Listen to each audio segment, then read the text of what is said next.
1절에서 11절 말씀입니다. 제가 봉독할 때 여러분 하나님의 음성을 들려주시고 그 말씀을 듣는 중에 오늘 주님이 우리에게 주시는 음성을 꼭 들으시기를 바랍니다. 하나님이여 나를 지켜주소서. 내가 주께 피하나이다. 내가 여호와께 아뢰되 주는 나의 주님이시오니 주밖에 나의 복이 없나이다 하였나이다. 땅에 있는 성도들은 존귀한 자들이니 나의 모든 즐거움이 그들에게 있도다. 다른 신에게 예물을 드리는 자는 괴로움이 더할 것이라. 나는 그들이 드리는 피에 전제를 드리지 아니하며 내 입술로 그 이름을 부리지 아니하리로다. 여호와는 나의 산업과 나의 잔의 소독이시니 나의 분깃을 지키시나이다. 내게 줄로 재어준 구역은 아름다운 곳에 있으며 나의 기업이 실로 아름답도다. 나를 훈계하신 여호와를 송축할지라. 밤마다 내 양심이 나를 교훈하도다. 내가 여호와를 항상 내 앞에 모시며 그가 나의 오른쪽에 계심으로 내가 흔들리지 아니하리로다. 이러므로 나의 마음이 기쁘고 나의 영도 즐거워하며 내 육체도 안전히 살리니 이는 주께서 내 영혼을 수월에 버리지 아니하시며 주의 거룩한 자를 멸망시키지 아니하실 것임이시니라. 주께서 생명의 길을 내게 보이시리니 주의 앞에는 충만한 기쁨이 있고 주의 오른쪽에는 영원한 즐거움이 있나이다. 아멘. 오늘 시편 16편 1절에서 11절 말씀으로 코로나 시대에 흔들리지 않는 신앙생활이라고 하는 제목으로 말씀을 나누려고 합니다. 계속해서 제가 언급하고 말씀드리는 거지만 코로나라고 하는 이 바이러스로 인해서 참 사회 전반적으로 많은 부분들이 바꿔져 가고 있고요. 또 지금 9개월쯤 되니까 이제는 이 코로나 시대에 어떻게 살아야 될 것인가에 대해서 이 사람들이 적응을 해나가는 것 같아요.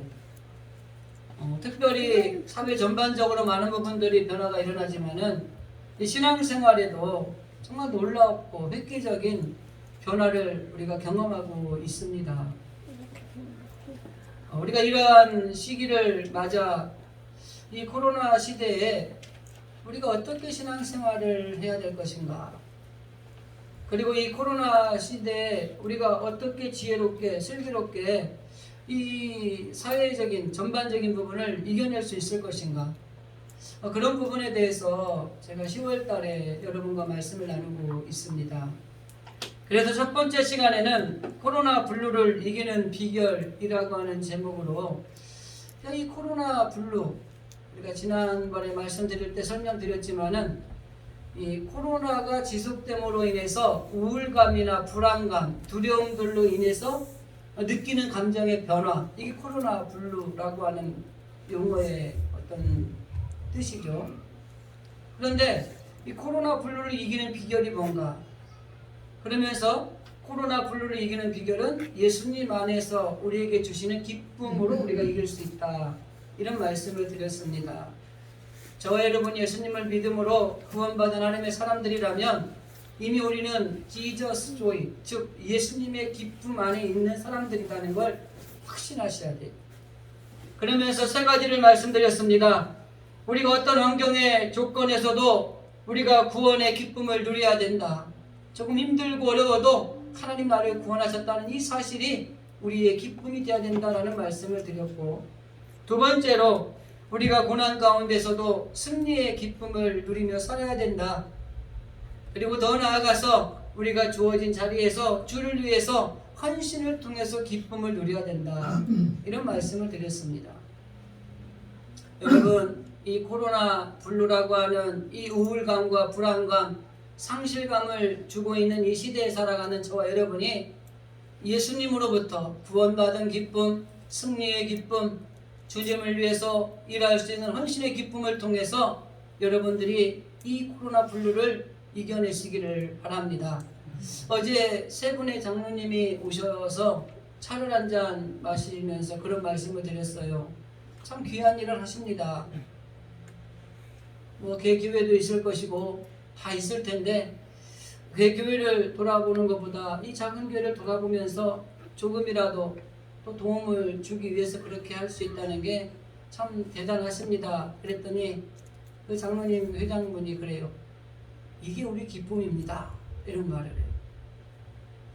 여러분 사실 그리고 헌신하고 봉사하는 게 기쁨이라고 표현할 수 있다는 게 감사한 거죠. 사실 헌신하고 봉사하는 건 기쁨은 아니죠. 시간 내야죠. 물질 들어가야죠. 그리고 또 몸으로 또 움직여야죠. 그러니까 고난이죠. 그런데 그게 기쁘다는 거예요. 그러면서 막 얼굴을 환하게 웃으면서 가시면서 목사님 다음 주에 또 뵙겠습니다. 그리고 인사하고 가는데 참 마음이 흐뭇하더라고요. 이게 헌신의 기쁨입니다. 어떠한 어려움과 힘든 일이 있다고 할지라도 예수님이 주시는 기쁨 안에서 여러분들이 이 우울감과 불안감과 이 어려운 상실감의 시대를 이겨내시기를 바랍니다. 두 번째는 코로나 시대의 슬기로운 신앙생활이라는 말씀을 드렸습니다. 큰 대지로 두 가지였어요. 첫째는 온라인 예배, 두 번째는 비대면 신앙생활 혹은 사회생활입니다. 현장에서 예배를 드릴 수 없다는 것을 우리가 인정해야 된다는 거예요. 물론 교회 와서 예배를 드릴 수 있으면 교회 와서 예배를 드려야 됩니다. 그러나 그런 상황이 안 될 때는 이걸 인정해야 된다고 하는 것입니다. 그리고 이 온라인 예배를 통해서 우리가 현장에서 성전에서 드리는 예배와 동일한 마음으로 영과 진리로 예배를 드려야 되고 그 예배를 통해서도 하나님을 만나는 예배자들이 되어야 되는 거예요. 제가 지난주에 그러면서 이렇게 예배를 드립시다. 미리 준비해서 이 기기는 잘 작동이 되는지, 그리고 옷도 교회에 오실 때 입었던 것처럼 갖춰서 입으시고 가족들이 모여서 미리 10분 전, 15분 전에 앉아서 주님을 만날 예배를 준비하고, 그러면서 예배 순서 진행에 따라서 성경 읽을 땐 같이 읽고, 말씀을 나눌 땐 나누고, 찬송 부를 땐 같이 부르고, 고백할 땐 고백하고, 기도할 땐 기도하고, 이 모든 것들이 동일하게 내가 예배의 구경꾼이 아니라 예배에 드리는 예배에 하나님이 찾으신 예배자들이 되어야 된다는 게 첫 번째였죠. 그리고 두 번째가 바로 영과 진리로 예배를 드리는 예배가 우리가 드려지는 온라인 예배를 통해서도 이루어져야 된다고 하는 것입니다. 제가 처음에 이 영상도 안 드릴 때 가정 예배 순서지만 여러분들 단톡방에 올려드리고 집에서 예배를 드리는데 저도 막 이 자세가 흐트러지는 거예요. 굳이 안복 입을 필요 있어? 그냥 바지 입고 그냥 난방하고 그냥 하면 되지. 그랬더라고요. 근데 영상으로 하니까 그럴 수가 없잖아요. 제가 여러분들은 볼 수 없지만 여러분은 저를 볼 수 있잖아요. 근데 제가 티 입고 여러분 예배를 인도한다고 생각해 보세요. 저 목사님 왜 저럴까? 근데 내가 예배를 드리는데 티를 입고 예배를 드리고 있는 분들도 있을 수 있단 말이에요. 그치? 이 자세가 중요하다는 겁니다. 두 번째 이야기한 게 비대면 신앙생활입니다. 그래서 나온 게 언택트라는 이야기를 했었죠. 대면할 수 없는 거예요, 실제로는.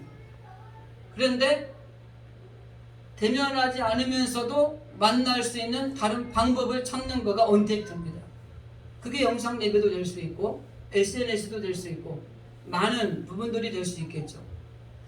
모르겠습니다. 아마 이 코로나가 종식이 되고 이제 우리가 일상으로 다시 돌아가면 다시 이런 일이 벌어지지 않을 것이라는 보장은 누구도 못할 겁니다.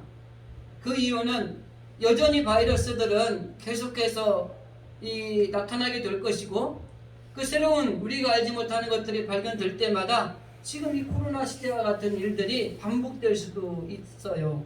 그래서 지금은 우리가 이 언택트 시대에 슬기로운 신앙생활을 우리가 지금 연습하고 있는 거예요. 여러분들 이번에 굉장히 좋은 학습의 기회라고 생각을 하셔야 됩니다.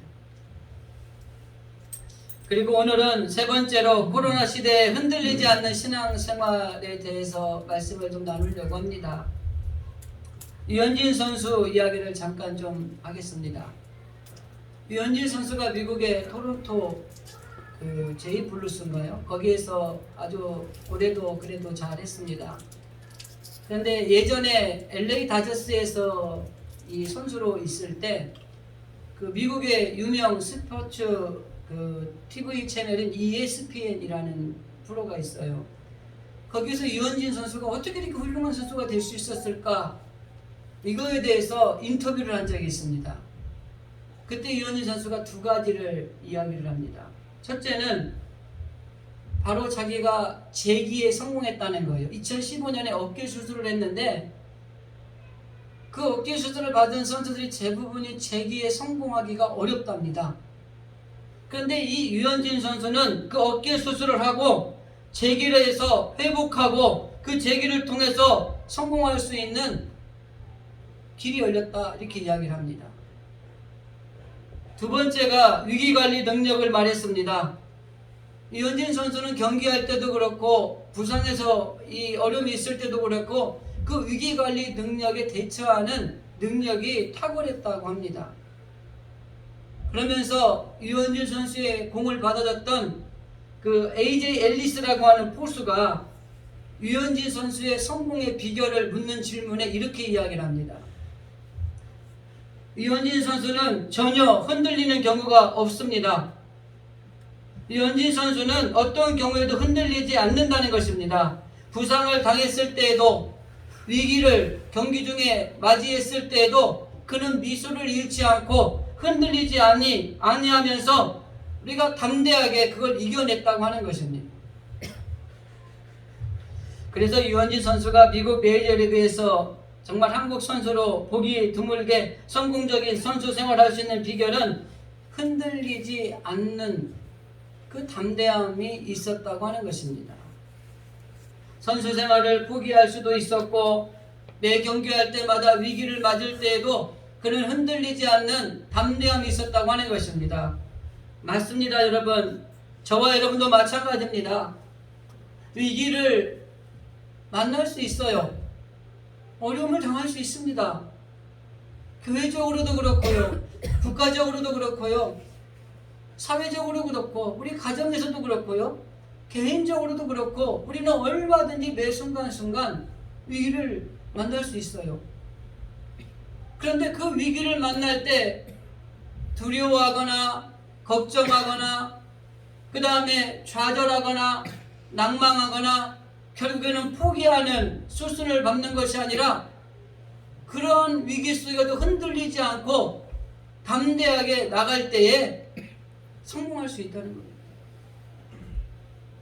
아마 저도 그렇지만은 우리 오늘 예배를 드리는 모든 분들이 이 지금까지 살아오시면서 생활하면서 뭐 가정적이든 개인적이든 모든 뭐 아니면 직장이든 아니면 사업이든 위기 안 당하고 지금까지 나는 승승장구했습니다, 이런 분 안 계실 거예요.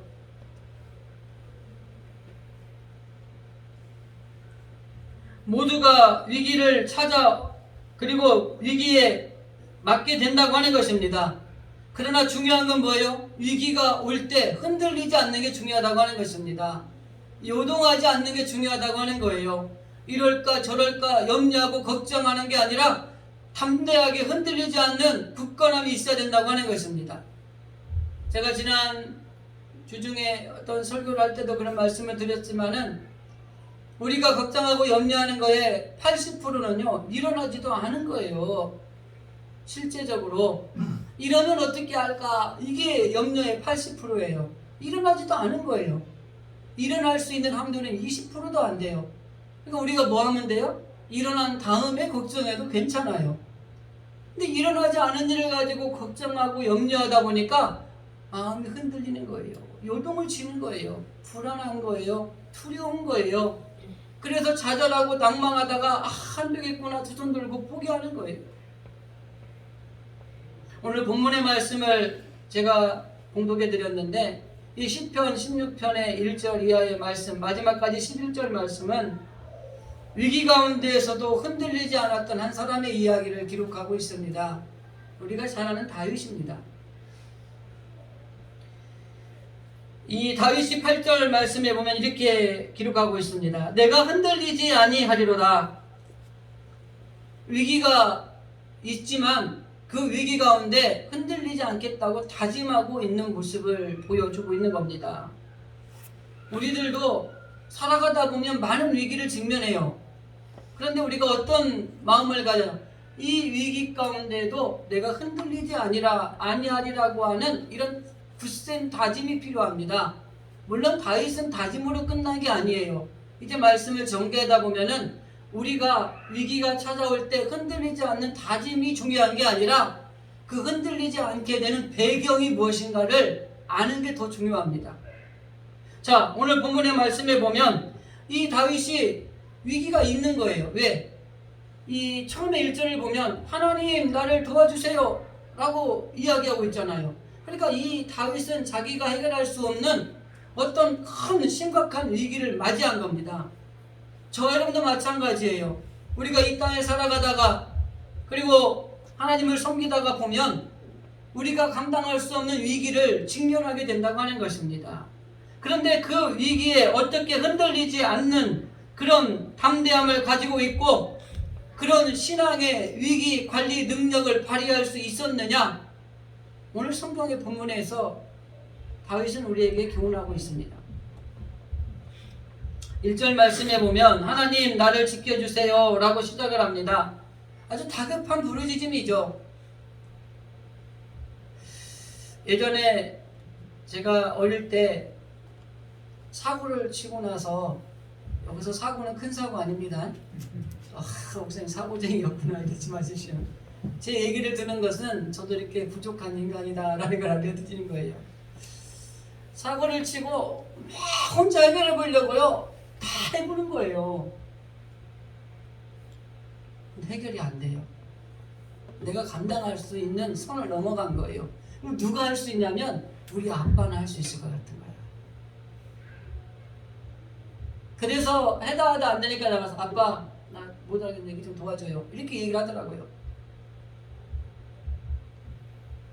지금 다윗은 자기가 뭘 해보려고 하고 그러는 건지 아니면 그냥 내가 감당할 수 있는 위기를 만나니까 바로 하나님 앞에 와서 하나님 도와주세요 라고 말했는지 이 글로만 봐서는 몰라요. 왜? 그 내용이 들어있지 않잖아요. 그런데 다윗이 사무엘상이나 사무엘하의 다윗의 모습을 읽어보면 다윗은요 절대 어떤 위기가 있을 때 자기의 지혜나 자기의 노력으로 풀어보려고 하지 않았어요. 자기가 잘할 수 있는 전쟁, 자기가 해결할 수 있는 아주 쉬운 것들도 다윗은 어떤 사람이었냐면 그 일을 하기 전에 하나님 앞에 물어봤던 사람이에요. 하나님 이번 전쟁 어떻게 하면 좋을까요? 알아요. 내가 싸워도 이겨요. 그런데 하나님께 물어보는 사람이 다윗이에요. 그러니까 여기 오늘 1절에 10편 16편 1절에서 하나님 나를 좀 도와주세요 라고 이야기한 것은 자기가 할 것 다 해보고 그것도 안 되니까 아버지한테 도와달라고 하고 그것도 안 되니까 이제 하나님 앞에 엎드린 것이 아니라 바로 하나님 앞에 나와서 하나님 앞에 내 다급한 심정을 내려놓고 기도하고 있는 겁니다. 여러분 우리가 한번 잘 생각해 보셔야 돼요.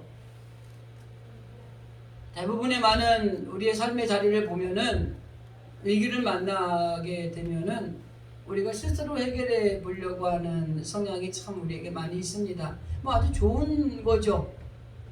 뭐 누구 의지하고 누구 덕보려고 하는 것보다 내가 할 수 있는 한 해보는 게 맞죠. 이게 사회적인 부분에서는 맞는 겁니다. 그러나 신앙적인 거 제일 먼저 하나님 앞에 기도하고 하나님 내가 진짜 어려운 위기 속에 있습니다.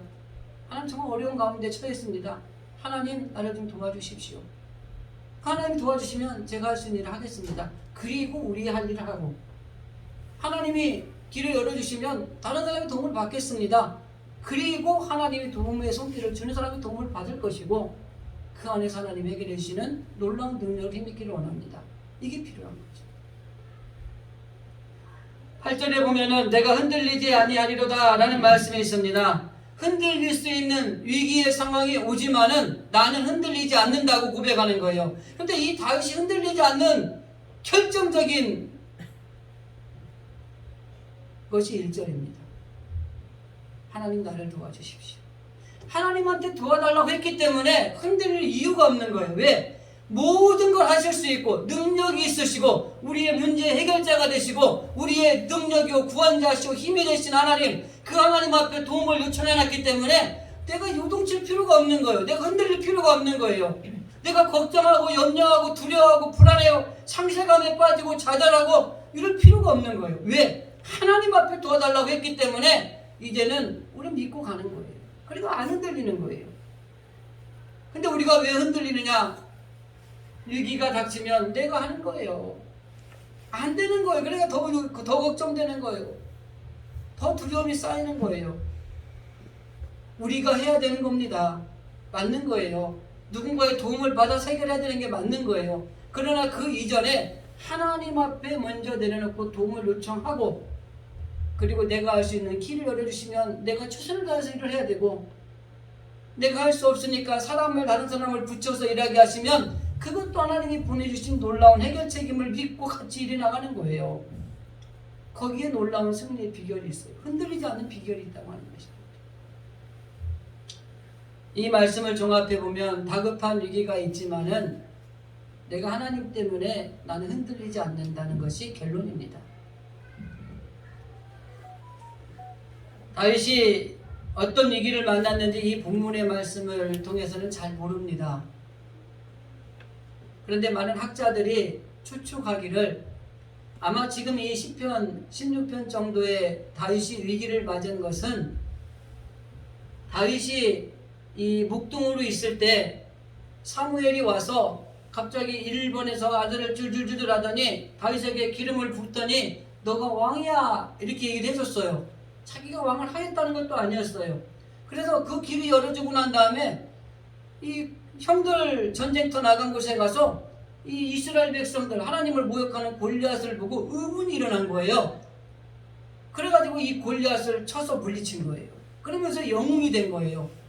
그 영웅이 된 다윗이 이제 사울의 왕 밑에서 이 사울을 보좌하면서 이 승승장구에 가서 높은 장군의 자리에 올라간 거예요. 그랬는데 갑자기 이 사울이 돌변을 하더니 다윗을 죽이려고 하는 거예요. 그 죽이려고 할 때 도망 다니는 위기가 아닐까 이렇게 보는 겁니다. 그러니까 다윗이 지금 맞은 위기는 목숨, 생명이 달린 위기예요.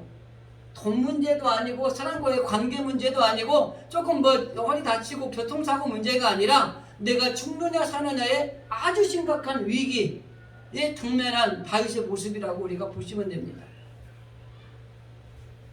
그런데 결과적으로 이 다윗이 위기가 찾아왔을 때 적극적으로 대처하고 있습니다. 하나님 앞으로 달려갑니다. 그리고 하나님 나를 도와주십시오. 하나님 너무 힘듭니다. 너무 어렵습니다. 나는 감당할 수 없습니다. 이렇게 이야기하는 거예요. 여러분 이게 정말 중요한 거예요. 저와 여러분이 정말 우리가 감당할 수 없는 어려움을 만나거든 가장 먼저 하나님의 성전에 나오시고 하나님 앞에 엎드려서 하나님 정말 저는 어려운데 정말 힘든데 하나님 우리는 할 수 없습니다. 하나님이 도와주셔야 됩니다. 이 자세가 다윗이 가진 아주 훌륭한 자세라고 하는 것입니다. 그리스도인도 마찬가지입니다. 위기 때 기도해야 됩니다. 하나님 앞에 나아가야 됩니다. 세상적인 방법으로 해결하려고 먼저 우리가 이리 뛰고 저리 뛸 것이 아니라 먼저 주님 앞에 무릎 꿇고 하나님 앞에 나아가서 하나님은 어렵습니다. 힘듭니다. 죽겠습니다. 살려주십시오. 도와주십시오. 그리고 나야 하나님이 길을 열어주셔야 나도 능력자가 돼서 내 힘으로 그 일을 해결할 수 있고 내가 할 수 없는 일이라면 누군가를 붙여주셔서 그 일을 해결할 수 있게 하시고 결국 하나님의 영광이 드러나게 하시는 거예요. 한 가지만 더 말씀 나온 김에 드리면 내가 해서 잘 되면은요 하나님의 영광이 없습니다. 그래서 우리는 가장 먼저 하나님 앞에 나가서 하나님 내가 힘듭니다. 하나님 도와주세요. 이렇게 이야기할 수 있으셔야 됩니다. 다윗이 그랬다고 하는 것입니다. 결과적으로 우리는 어떠한 경우에도 하나님 앞에 나아가서 하나님 앞에 기도하는 것이 중요하다고 하는 것입니다.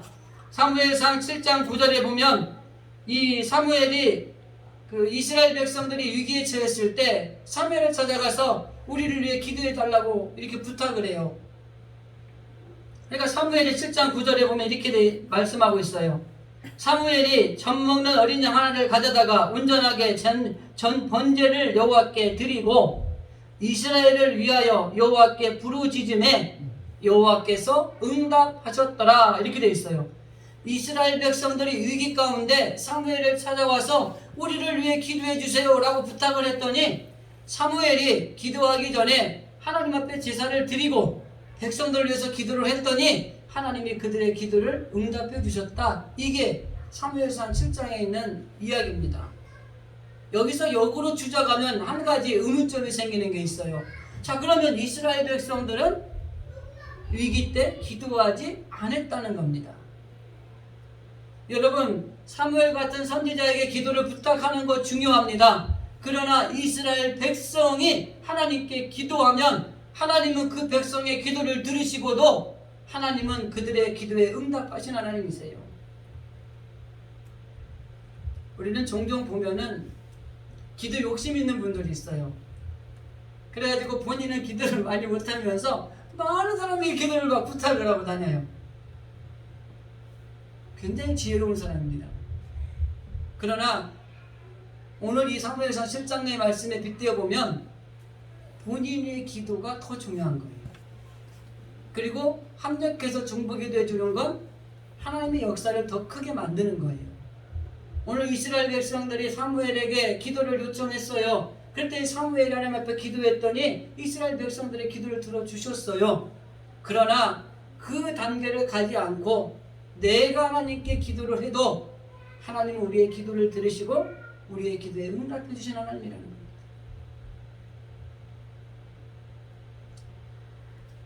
그래서 이 코로나 시기에 우리가 흔들리지 않는 신앙생활을 하기 위해서 어떠한 신앙생활을 해야 될 것인가? 위기 때, 닥칠 때 기도하지 않는 사람은 흔들릴 수밖에 없습니다. 그러나 위기에 닥칠 때 기도하는 사람은 흔들리지 않습니다. 여러분, 침대가 흔들리지 않는 이유가 뭔지 아세요? 과학이기 때문이라고 얘기하잖아요. 옛날에는 침대가 이렇게 푹신푹신해 좋다 그랬는데 요즘에는요 딱딱하게 좋다 그래서 푹신한 게 별로 안 나오는 것 같아요. 흔들리지 않는 이 굳센 이 신앙은 하나님 앞에 기도할 때 가능하다고 하는 것입니다. 자, 그렇다면 흔들리지 않는 신앙생활을 위해서 우리가 이 본문에서 두 가지만 잠깐 말씀을 드리고 좀 정리하겠습니다. 흔들리지 않는 신앙생활을 위해서 첫째는 앞에서 계속 했던 말씀이 반복될 수 있습니다만 주님과 함께 해야 합니다. 8절에 내가 여호와를 항상 내 앞에 모시며 그가 나의 오른쪽에 계시더라. 우리가 신앙생활을 하면서 어려운 일을 만나면 주님을 멀리하고 세상으로 나가는 경향이 많이 있어요. 그런데 여기 8절 말씀은 뭐냐면 위기의 상황이 있을 때 더 적극적으로 주님 앞에 나와야 된다. 이걸 말씀하고 있는 겁니다. 그 목회를 하면서 보면은 정말 힘드신 어려운 상황에 처하면은요 하나님을 떠나고 다른 걸 찾는 분들이 의외로 많아요. 그래서 막 병이 너무 심해서 막 병원에서도 못 나고 그런 분들 우리가 그런 사람 믿고 기도해 봅시다 그러면 안 되니까요 어디 뭐 용화다는 데 찾아가가지고 근데 그러는 분들도 계시고 그죠. 그래서 위기가 닥치면 주님께 더 가까이 가서 주님을 멀리하고 세상으로 자꾸 전전긍긍하는 이런 분들이 많아요. 근데 여기 8절의 말씀이 뭐냐면 내가 여호와께 항상 내 옆에 모시며 그가 나의 오른쪽에 계신다. 그러니까 내가 위기 가운데 난 항상 하나님의 주님을 모시고 살겠다는 거예요. 주님 언제 내 오른편에 계신다는 거예요. 그러니까 흔들리지 않는 거죠, 여러분. 여호와를 내 앞에 모신다라는 말은 하나님이 나와 함께 하신다는 말입니다. 하나님이 내 오른쪽에 계신다라는 말은 뭐 하나님이 나와 함께 한다는 말과 비슷하지만 조금 더 다른 뉘앙스를 가지고 있다면 하나님이 나의 힘이 되신다는 거예요. 그러니까 이 말씀 8절의 말씀은 내가 위기에 처할 때마다 하나님이 나와 함께 하심을 내가 분명히 믿고 그 나의 힘이 되신 하나님으로 말미암아 내가 이겨낼 수 있다라는 걸 고백하고 있는 겁니다. 여러분, 우리가 이 땅에 살면서 우리가 당하는 어떤 위기도요 하나님이 나와 함께 하시고 나의 힘이 되신 하나님이 나를 통해서 역사하시면 해결하지 못할 일은 하나도 없는 겁니다.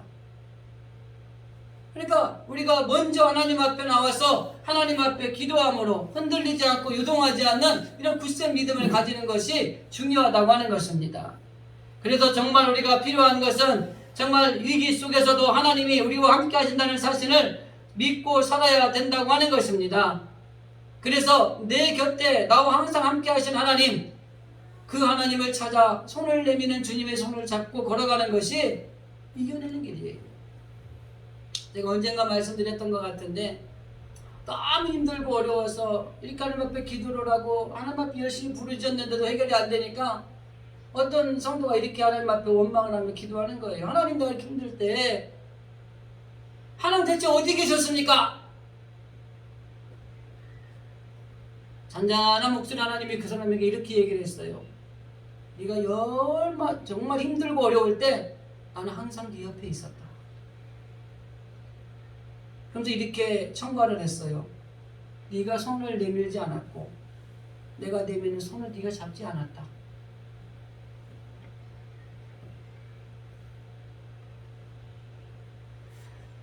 마태복음 28장 마지막 절 부분에 가면은 볼지어다 내가 세상 끝날까지 너희와 항상 함께 있을 것이다 라는 말씀을 합니다. 여러분, 여기에 중요한 게 뭐냐면 항상이라는 말이에요. 평안할 때도 우리와 함께 하신 하나님이세요. 위기 가운데서도 우리와 함께 하시는 거예요. 근데 우리는 평안할 때는 우리와 함께 하시는 것 같아요. 근데 위기 가운데는 나를 버린 것 같다고 생각을 하는 거예요. 근데 아까 말씀드린 대로 대체 하나님, 내가 이렇게 힘들 때 어디 계셨어요? 난 항상 네 옆에 있었다. 그리고 네가 손을 나에게 내밀지도 않았고 내가 내미는 손을 네가 잡지도 않았다. 네가 이렇게 그래서 힘든 거라 이거예요. 문제는 우리가 함께 하시는 주님을 의식하지 못하고 있다고 하는 것입니다. 여러분이 정말 힘들고 어려울 때 그 옆에 주님이 여러분을 바라보고 계신다는 사실을 기억하시기 바랍니다. 우리가 주님을 믿지 못하고 우리가 주님을 믿지 못하니까 기도하지 못하고 기도하지 않으니까 흔들리고 요동치는 거예요. 근데 거꾸로 주님이 내 옆에 계심을 믿고 어려울 때 손을 내밀고 주님 내밀는 손을 붙들고 걸어가면 기도하게 되고 흔들리지 않는 굳건한 믿음을 가지게 된다고 하는 것입니다. 그렇습니다. 우리가 위기 한복판에 서 있어요. 지금 아마 약해질 때도 약해지신 분들도 계실 겁니다. 저도 가끔 우리 주변에 코로나 환자 나왔다면 또 약해지고 막 불안해요. 그런 시대에 우리가 다 살고 있어요. 그러니까 위기 가운데 살고 있는 우리가 흔들릴 수 있습니다. 염려하고 걱정이 먼저 앞설 수도 있고요. 그렇지만 정말 중요한 것은 그런 두려움에 사로잡히지 말고 흔들리지 말고 주님을 찾아야 합니다. 주님이 내 곁에 있음을 믿어야 합니다. 그리고 그 주님이 내미는 손을 우리가 손을 내밀어 붙들어야 됩니다. 그리고 주님과 함께 동행해야 되는 거예요. 그러면은 주님이 내 곁에 계시는데 뭐가 두려워요? 종종 말씀을 드리는 거지만 옆집의 개 때문에 그 앞을 지나가지 못하는 어린아이도요, 아버지 손잡고 가면 그 개가 나오면 발로 찹니다. 불안하지 않아요. 여러분 곁에 주님이 여러분 손 붙들고 가는데 뭐가 불안합니까? 세상에 오는 위기 발로 차버리세요. 넉넉히 이기세요. 하나님 뭐라고 말씀하십니까? 이 세상이 우리를 힘들게 하지만 담대하라. 우리가 세상을 이겼다. 그것도 그냥 이기는 게 아니라 넉넉히 이겼다. 이렇게 말씀하시는 거예요. 한 가지만 더 말씀드리겠습니다. 우리가 흔들리지 않는 신앙생활 하기 위해서는 믿음의 눈을 가지고 있어야 됩니다. 10절 말씀을 읽어드리겠습니다. 주께서 내 영혼을 수월에 버리지 아니하시고 주의 거룩한 자를 멸망시키지 아니하실 것임이니라. 이거는 미래를 보는 거예요. 지금은 위기 가운데 있지만 어제도 오늘도 하나님이 나와 함께 하셨지만 그 믿음의 눈으로 미래를 보는 거예요. 지금은 힘들지만 하나님은 나를 버리지도 않을 것이고 나를 멸망시키지도 않을 것이다. 이렇게 믿음의 눈으로 이 고난 너머를 보는 거예요. 우리가 종종 실패하고 넘어지는 경우가 뭐냐면 현 상황을 보기 때문에 그래요. 고난을 보면은요 불평하고 원망하고요 하나님을 떠납니다. 그러나 그 고난 너머에 있는 하나님의 영광을 볼 수 있어야 돼요. 그 영광을 보는 사람은 고난이 감사가 되는 거예요. 우리가 종종 많은 분들이 사용하는 언어가 뭐예요? 비가 오고 구름이 끼어서 천둥이 치고 엄청 이 흐리다는 이 세상이라도 그 구름 저편에는 태양이 여전히 빛나고 있는 거예요. 그 태양을 바라보는 신앙이 있어야 되는 겁니다. 근데 우리는 지금 위기만 바라보는 거예요. 어떻게 하면 좋아? 큰일 났어. 죽게 생겼네. 그러니까 그 너머를 못 보니까 여기에서 자살하고 흔들리고 요동치는 이런 일들이 생기는 거예요. 근데 다윗은 뭐예요? 지금은 내가 위기 가운데 있어. 쫓겨다니든 목숨의 생명 위협을 느끼든 어려운 가운데 있지만 내가 하나님께서 나를 버리지 않을 거야. 그걸 믿는 거예요. 하나님이 나를 멸망시키지 않을 거야. 이걸 확신하는 거예요. 그러면 이게 우리에게 필요합니다. 그래야 흔들리지 않는 거예요. 지금 되는 게 하나도 없어. 지금 뭐 어렵고 힘들어. 정말 죽지 못해 살아. 그래도 하나님은 나를 버리지 아니하시고 내가 망하기를 원하지 아니하시는 거예요. 더 잘 되기를 원하시는 거예요. 구름 너머에 태양이 빛나듯이 이 어려운 위기 뒤에는 하나님의 계획하심이 있는 거예요. 나를 향한 놀라운 하나님의 축복이 기대하고 있는 겁니다. 대기하고 있는 거예요. 그래서 다윗은 믿음의 눈으로 어제와 오늘을 바라보는 것뿐만이 아니라 미래를 바라보는 이 놀라운 고백을 하고 있는 것입니다. 그렇기 때문에 우리는 철저하게 어떠한 경우에도 믿음이 우리로 하여금 미래를 보게 해준다는 사실을 기억하고 그 믿음의 눈을 가지고 현재의 우리의 삶을 살아가는 게 우리가 흔들리지 않는 신앙을 가지는 비결이라고 하는 것입니다. 말씀을 정리하면서 나훈아 씨 얘기 한번 하고 마무리를 할게요. 나훈아 씨가 추석 때 언택트로 콘서트를 했다 그래요. 저는 보진 않았습니다. 시청률이 엄청 높았다 그래요. 근데 이제 다 끝나고 났는데 이 나훈아 씨의 이 말이라든가 아니면 그 사람이 부른 노래가 이 이슈화가 엄청 뭐 정치권에서도 뭐 나훈아가 우리 편이네 니네 편이네 막 이러고 이 사회적인 이 획기적인 평강 그러면서 거기에 나온 노래 중에 테스형 들어보셨나요? 네. 제가 오늘 얘기하려고요. 어제 저녁에 들어봤어요. 나훈아의 테스형. 근데 뭔 내용이길래 이게 그러나 왜 들어봤냐면 어디를 가다가 라디오를 듣는데 소크라테스 이 노래가 나오기 2달 전에 소크라테스라는 책이 나왔더라고요. 근데 그 책이 이슈화되는 얘기가 있었는데 다시 이제 테스형 얘기로 가서 그 테스형 노래 가사를 보니까 테스형 나 힘드는데 이거 왜 그래 사랑이 뭔지 모르겠어 막 이런 내용이에요. 그 테스형한테 물어보는 거야. 그 테스형이 누군지 아세요? 소크라테스. 소크라테스를 형이라고 부르면서 그 가사를 쓴 거예요. 소크라테스가 너 자신을 알라고 이렇게 던져놓고 가버리면 우리는 어떻게 해? 막 이런 가사가 있더라고요. 그래서 이제 한번 들어보면서 이 소크라테스가 이야기한 것 중에 하나가 지행합일이라는 걸 얘기를 했어요. 아는 것을 행하는 것이 그것이 진짜 옳은 것이라는 거예요. 우리가 신앙생활 하면서 신앙생활을 이렇게 해야 된다는 걸 알아요. 기도는 이렇게 해야 되는 걸 잘 알아요. 믿음이라는 건 이런 거라는 걸 알아요. 근데 아는 것으로 멈추면 안 돼요. 그 아는 것을 실제적으로 신앙의 현장으로 끌어내려와서 그것이 우리 가운데 행해져야지 그게 옳은 거예요. 그런데 오늘날 신앙인들은 아는 것만 많아요. 그 아는 거가 오히려 우리 신앙에 마이너스 요소가 되는 분들도 그 중에는 계셔요. 그래서 정말 중요한 것은 우리가 아는 것도 중요하지만 그 아는 것을 신앙생활을 하면서 실제적인 삶의 자리로 끌어오게 하는 것이 중요하다고 하는 것입니다. 사랑하는 우리 진실의 성도 여러분, 우리가 위기를 겪고 있습니다.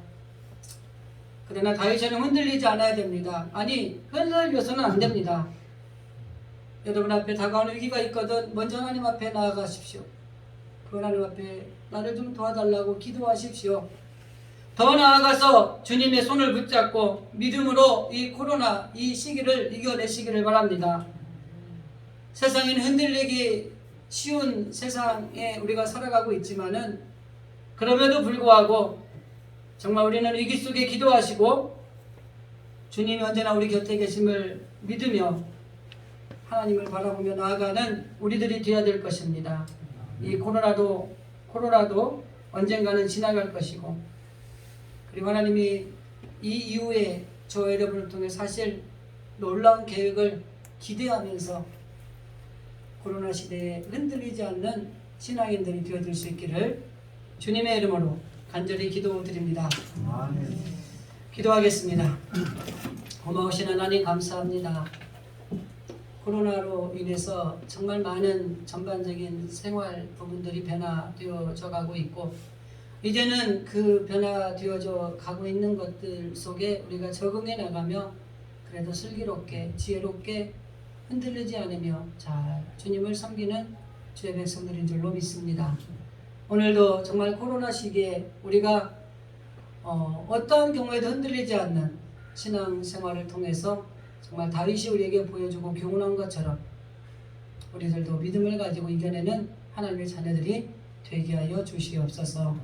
오늘도 하나님의 전에 나와서 예배를 드리고 또 주의 전에서 현장에서 예배 드리지 못하고 영상으로 예배를 드리는 모든 성도들, 어느 곳에 있든지 간에 그들의 삶의 자리가 풍성해지게 하시고 그들을 통해 하나님의 놀라운 역사가 일어나는 하나님의 자녀들이 될 수 있도록 은혜를 더하여 주옵소서. 오늘도 하나님 주의 전에 나와서 예배드리고 세상을 향하여 주의 이름으로 파송받고 세상을 향하여 나갑니다. 코로나 이 시기에 정말 어떠한 경우에도 흔들리지 않고 사회적인 전반적인 부분에서도 이겨내게 하시고 신앙생활에도 흔들리지 않는 신앙생활을 통해 이겨내는 우리 진실의 성도들이 다 되게 하여 주시옵소서. 이제는 우리 주 예수 그리스도의 은혜와 하나님 아버지의 무한하신 사랑하심과 보혜사 성령님의 감화감동 축복하심이 코로나 시대에 흔들리지 않는 신앙생활을 하기로 다짐하고 머리 숙인 사랑하는 주의 자녀들 머리머리 위에 그들의 가정과 직장과 일터와 사업, 삶의 자리와 이 땅에 코로나로 인해서 고통당하는 수많은 하나님의 자녀들, 그리고 이 대한민국 위에, 그리고 복음 들고 나가 복음을 전하는 선교사들 사역지와 그들의 가정 위에 이제로부터 영원토록 주의 은혜가 함께 하시기를 간절히 축원하옵나이다. 아멘.